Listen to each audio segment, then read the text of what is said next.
Olá, meu querido, tudo bem? Tudo na paz? Graças a Deus. Meus queridos, um bom dia para todos nós, um bom dia para todos os irmãos da graça de Deus e aqueles irmãos que ainda não conseguiram entender também a graça de Deus. Porque, independente de linha doutrinária, independente dessa questão, não é que a gente fala de entendimento ou não, Deus ama até aqueles que eu acho que eu odeio. Uma coisa que a religião e os religiosos têm que aprender. Não é porque eu não gosto de uma pessoa, não é porque os religiosos detestam uma pessoa, que Deus também tem que detestar. As pessoas têm que aprender uma coisa, que Deus ama até as pessoas que eu odeio. Tá bom? E é muito bom as pessoas entenderem isso, principalmente os religiosos, que por não entender a graça de Deus, que por não entender a graça soberana do nosso Criador, eles nos odeiam, nos julgam, nos criticam e às vezes até mesmo nos condenam, dizendo que nós vamos para o inferno. Primeiro, inferno, diabo, Satanás não são palavras próprias, são adjetivos. Um bom, uma boa pesquisa, não é? Principalmente dentro do vernáculo das línguas que se estudam, não faz mal para ninguém. Diabo não é nome próprio, é um adjetivo. Satanás não é nome próprio, é um adjetivo. Inferno não é um nome próprio, é um adjetivo. Jesus, ele usou várias metáforas, tanto com o verbo inferno, o verbo Satanás e o verbo diabo. Jesus adjetivou, melhor, uma atitude de Pedro, chamando ele de Satanás. Jesus adjetivou a atitude de Judas, chamando ele de diabo. Jesus adjetivou as atitudes, os erros dos judeus, dizendo que eles iam para o inferno, que seria a sepultura, onde Jesus falou que ele tinha o poder de tanto lançar o corpo na sepultura, como também exterminar de uma vez a existência de um ser. Como? Quando o ser vai para a sepultura, que o espírito dele não volta para Deus. Querido, continue se inscrevendo em nosso canal, o canal do nosso irmão Alberto Lírio, o canal da Graça de Deus. Mais um canal, eu sou mais um, como esse universo de ensinadores da graça que está no Brasil e no mundo. Continue se inscrevendo em nosso canal, continue compartilhando os estudos, não são pregações. Eu tenho vários, né, ensinadores da graça de Deus. Eu sou um admirador dos irmãos pregadores e ensinadores da graça de Deus, ao qual eu sou inscrito nos seus canais. E eu me orgulho disso, meus queridos. O preterismo completo é a escatologia bíblica que mais esclarece verdadeiramente as doutrinas escatológicas da Bíblia, que não deixa margem para erro. As outras, elas deixam muita indagação, elas deixam muitas indagações. Então, o preterismo completo que eu defendo, qual é a diferença da doutrina, não sei se eu posso falar de doutrina, ou entendimento sobre o preterismo, que no preterismo a gente respeita as conjugações verbais, os tempos verbais, as colocações verbais. O preterismo completo, nós obedecemos a cultura ao qual do texto em que você está lendo. Nós respeitamos a etimologia da palavra de uma passagem. No preterismo completo, nós não futurizamos nada, nós respeitamos a cultura, o tempo que foi, o tempo que aconteceu, respeitamos as figuras de linguagens. Então, dentro do preterismo, a gente não lê uma passagem bíblica e futuriza ela jogando para um futuro incerto, como se ainda fosse acontecer, e às vezes o tempo verbal da passagem está no passado. E muitos líderes religiosos leem ela no templo e falam que vai acontecer, ou seja, eles não respeitam as colocações e nem os tempos verbais. Então, dentro da língua portuguesa, que é uma das línguas mais lindas desse mundo que nós vivemos, muita gente sabe que deveria respeitar, mas não respeitam. Por quê? Porque se respeitar, meus queridos, o vernáculo da língua portuguesa, isso traz liberdade para as pessoas. Eu quero ler uma passagem aqui em Romanos. Primeiro, deixa eu concluir o meu raciocínio. Você que ainda não se inscreveu no canal do nosso irmão Alberto Lírio, se inscreva. Você ative o sininho de notificação, que é muito importante. Deixe os seus comentários na aba de comentário. Meu canal ainda é simples. Eu não tenho tanto recurso assim. Ou nenhum recurso, não é? Eu gravo com o celular, não é? E edito, eu mesmo edito, às vezes eu faço uma capinha, né? E agora, graças a Deus, tem pessoas que estão se propondo a me ajudar, não com dinheiro, tá, meus queridos? Fica tranquilo, não com dinheiro. Ajudar a divulgar o nosso trabalho. E depois que você ativar o sininho, o like é muito importante, tá bom, meus queridos? E compartilhe, é muito importante. A graça de Deus está tirando muita gente das prisões religiosas.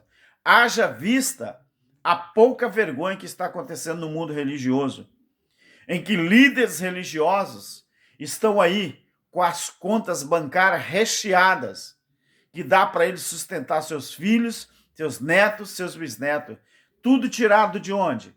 Das costas das pessoas. Mas que pessoas? Pessoas que não gostam de estudar a Bíblia, para descobrir que estão sendo enganados.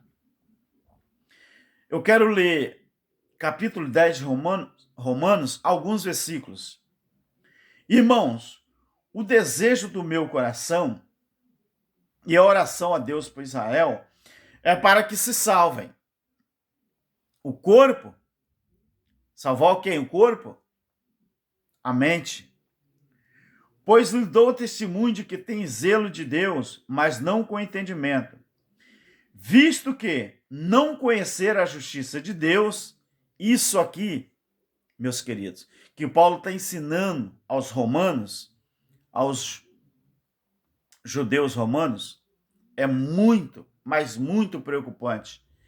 Visto que não conheceram a justiça de Deus e procuraram estabelecer a sua própria justiça. Isso aqui te diz alguma coisa?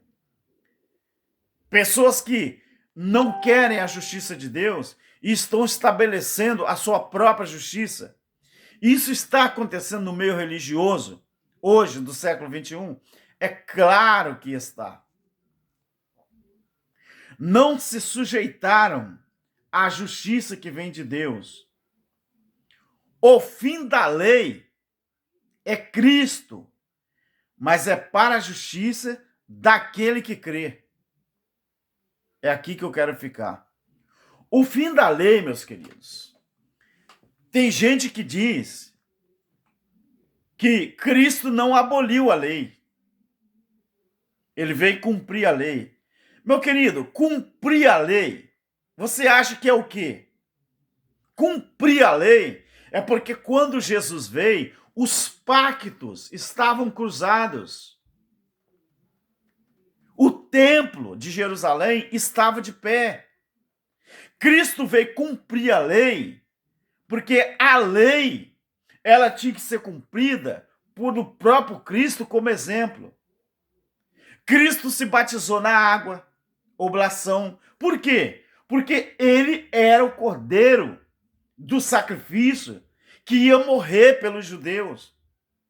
Lá no templo não morria cordeiro para justificar o erro de alguém, para encobrir o erro de alguém, para que o sacerdote pudesse entrar uma vez por ano no Santo do Santo, levando sangue daquele cordeiro, daquele animal, para lançar sobre a arca, sobre o altar, melhor. E aí o pecado de alguém era, entre aspas, perdoado, porque pecado era transgressão da lei. Eu não pratico pecado no século XXI, depois da cruz, porque não tem lei judaica para me desobedecer, para me infringir, para eu, melhor. No português usa assim, né? Para eu. Antigamente era para mim. Hoje é para eu. Então, como que alguém diz, algum líder, ainda aponta pecado no ser humano? Se a Bíblia diz que o pecado Jesus levou com ele na cruz, porque pecado era a transgressão da lei. 1 João capítulo 3, o versículo 4. Alguém pode dizer, Alberto, mas não existe pecado. Querido, não é eu que estou dizendo, é a palavra. Jesus ensinou em Marcos 7 que hoje tudo que eu pratico de ruim é porque estava dentro de mim e aflorou, é a minha carne. O pecado, que era a transgressão da lei, foi exterminada. Quando você olha Colossenses capítulo 2, a partir do versículo 13, quando você olha para Hebreus capítulo 2, a partir do versículo 14, quando você olha Hebreus a partir do capítulo 8, 9, 10, 11, você vai aprender que a transição da lei para a graça foi cumprida em Cristo. O fim da lei é Cristo, Romanos 10 e 4, para a justiça de todo aquele que crê. Você acha que Cristo, ele aboliu a lei, foi para todo mundo? Os templos judaizantes que estão de pé aí, estão lá praticando obras da lei, que é batismo em água, oblação, era coisa da lei, enquanto o pacto cruzava, enquanto o templo estava de pé. Dízimo em alimento, que era na época da lei, foi transformado em dinheiro por Constantino, lá no Concílio de Nicéia. Eles precisavam terminar a Igreja Católica lá em Roma. E foi instituído isso. E os crentes pegaram carona. Tem um canguloso na minha cidade que disse que no Antigo Testamento o dízimo era alimento mesmo. Hoje o dízimo é dinheiro. Mas ele não ensina ao povo que é mentira isso que ele está falando. Sempre foi alimento, dinheiro. Foi quem transformou, foi a Igreja Católica Apostólica Romana. Aí nós vemos os crentes dentro de um templo físico que só acha que Deus se manifesta lá, acha que são abençoados lá dentro. Mentira! Atos capítulo 17, 24 e 25, Paulo diz que após a cruz, Deus não mais habita em templo feito por mão de homem. Ele habita no nosso corpo, que nós somos a casa de Deus. Atos também 7, 48 e 49. Mas os líderes não querem saber disso, querido. Então o fim da lei é Cristo para a justiça de todo aquele que crê. Então você observa uma coisa. A religião evangélica, ela está desmontando a Bíblia, desmontando o projeto de Deus para o homem, desmontando o projeto de Jesus Cristo para o homem, é em benefício deles próprios. Aonde a Bíblia diz A, o sistema diz B. Aonde a Bíblia diz C, eles dizem D. Por quê, meu querido? Que eles estão desmontando a Bíblia e aplicando a sua própria justiça. Porque graça, ensinar graça para o povo não traz lucro, não traz dinheiro. Você sabe o que traz dinheiro para esses cães gulosos? É o engano, é o medo do inferno, é o medo de perder a salvação. É isso que traz medo para o povo, e o povo fica escravizado pelos seus líderes, escravizado pela instituição religiosa, escravizado pelo sistema, que nesse caso é o sistema religioso. Observa bem, meu querido, observe bem. 1 Coríntios capítulo 15, versículo 50.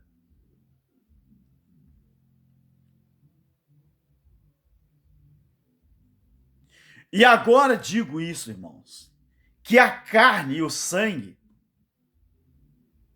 não podem herdar o reino de Deus.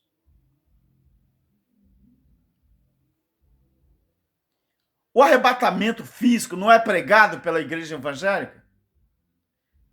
Não é? Olha aqui. Carne e sangue não herdam o reino. O que herda o reino, nós já herdamos, é uma boa consciência em Cristo Jesus. É isso aqui, ó. Isso aqui vai perecer. Agora observe o versículo 54 até o 56 do capítulo 15 de 1 Coríntios. E quando, isso é Paulo ensinando há 2000 anos atrás, e quando isto que é corruptível se revestir da incorruptibilidade, ou seja, o corpo corruptível, que é o físico, se revestir da incorruptibilidade, que é o espiritual, que já foi transformado no juízo do ano 70. Eu não estava aqui ainda, e nem você. Querido, cada geração vive ou passa por uma transformação. No momento, no abrir, não, versículo 54. E quando isto que é corruptível se revestir da incorruptibilidade, e isto que é mortal, o corpo físico, se revestir da imortalidade, ou seja, quando eu for para a sepultura, e eu usar a sepultura como um closet para mudar de roupa, aí o meu corpo que é mortal, o físico, fica ali na sepultura, e o corpo que é imortal, ele se levanta. Aí vai dizer, aí quando isso acontecer, então se cumprirá a palavra que está escrita, tragada foi a morte na sua vitória. Meu querido, deixa eu te perguntar uma coisa. A morte, ela já foi tragada ou não foi? Se você me dizer que não foi, então o sacrifício de Cristo foi em vão. Isso aqui já aconteceu, querido. Por que que Paulo usa o verbo aqui no futuro? Ele diz, tragada foi. Primeiro ele fala, então se cumprirá. Isso aqui, quando ele escreveu, era um verbo que ia acontecer no futuro. Então se cumprirá a palavra que está escrita. Tragada foi a morte na sua vitória.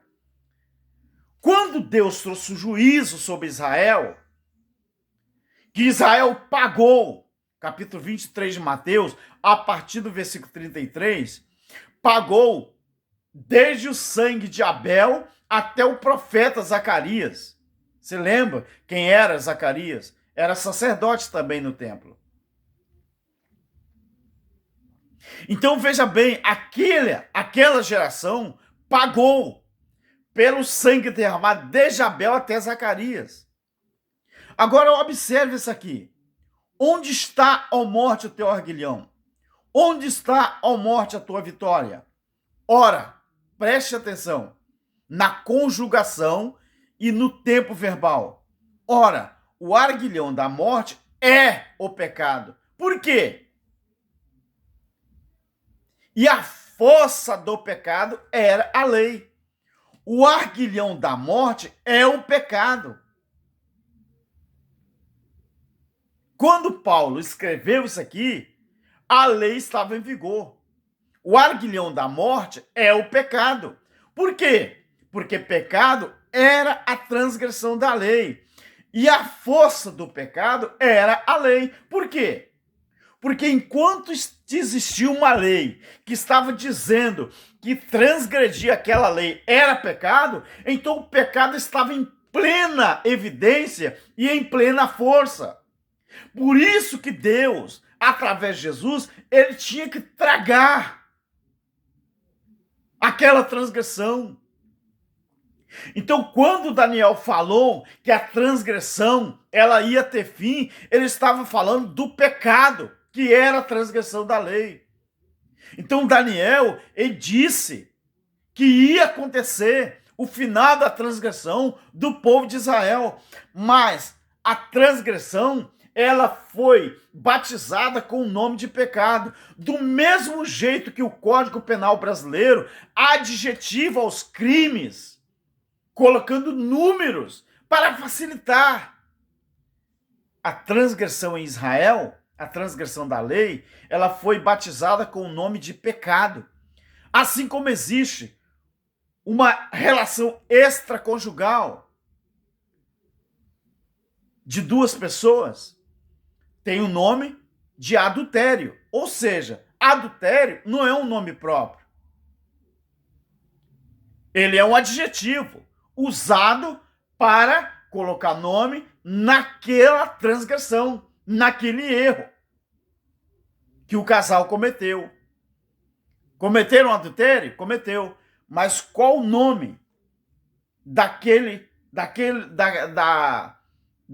incoerência? Uma relação extraconjugal, que foi batizada com o nome de adultério. Meu querido, estão desconstruindo a Bíblia. O sistema religioso está desmontando a Bíblia. O projeto de Deus para o homem está desconstruindo. O projeto de Jesus Cristo na cruz do Calvário para a humanidade, o homem está desconstruindo. Sabe isso aqui, querido? Sabe isso aqui? Minha Bíblia, uma delas, né? É bem velhinha, porque eu gosto muito da versão dessa Bíblia. Então isso aqui está sendo desconstruído pela religião. Se a Bíblia diz que nós somos filho, igreja, ela foi construída em Romanos capítulo 11. A partir de Romanos 11 é que começa a graça de Cristo. Em plena evidência. Nós, muita gente, eu vejo muito crente dizendo que nós somos a noiva. Eu não. A Bíblia diz que as bodas do Cordeiro já aconteceu. O que para muita gente foi a destruição do povo de Israel, onde 90% daqueles judeus pereceram na grande tribulação, e Deus reservou só alguns. Enquanto aquela guerra dos romanos contra os judeus foi a celebração da grande festa chamada Boda de Cordeiro, para muita gente foi destruição, mas para Deus eram as bodas. Dali para frente, Apocalipse capítulo 21 e Apocalipse capítulo 22, deixamos de ser noiva e nos transformamos na esposa. Se você ainda espera a sua oportunidade de virar uma esposa, eu sinto muito em te decepcionar. O casamento aconteceu e você não percebeu. Meus queridos, eu quero terminar o vídeo falando uma coisa. Essa semana eu me encontrei com um líder religioso aqui na minha cidade, por incrível que pareça. Fizemos seminário junto, vários seminários juntos. Ele é pastor de uma certa denominação aqui. E na hora que ele me viu, era costume dar paz do Senhor, paz do Senhor, um abraço. Ele me viu e ele falou assim, ei! Mas olhou para minha cara com uma cara feia, e eu estranhei. Eu dei um brado de glória. Sabe por quê, meu querido? Porque eu falei, graças a Deus, realmente estamos no caminho certo. Estamos nos passos de Jesus. Estamos nos passos do Cristo ressuscitado. Porque através do YouTube, eles sabem que hoje nós fomos alcançados pela graça de Deus e falamos da graça. E eles não suportam isso. E ele olhou para mim, ei, não me deu nem a paz, nem graça e paz, nem bom dia, nem boa tarde. E eu falei, pensei comigo, graças a Deus. E eu fiquei feliz, porque é assim mesmo. E esses cães gulosos falam que na igreja deles, ou no templo deles, na denominação, quem manda é eles. E eles levam lá quem eles quiserem para pregar ou falar alguma coisa. Eu falei, realmente eles estão certos. Porque aquilo é deles, nunca foi de Deus. E eu estou feliz, meu querido. Muito feliz. Bota uma coisa na sua cabeça. Estão desmontando a Bíblia. O sistema. Por quê? Porque não interessa isso que está aqui. O que interessa é a própria justiça deles. Desmontando a Bíblia em detrimento dos seus bens materiais que eles querem conseguir. E o povo que se dane. Quanto menos o povo estudar, mais eles têm vitória dentro do sistema deles. Quanto menos conhecimento você tiver, mais eles te enganam com facilidade. Aprenda isso. Um abraço do nosso irmão Alberto Lírio. Amém.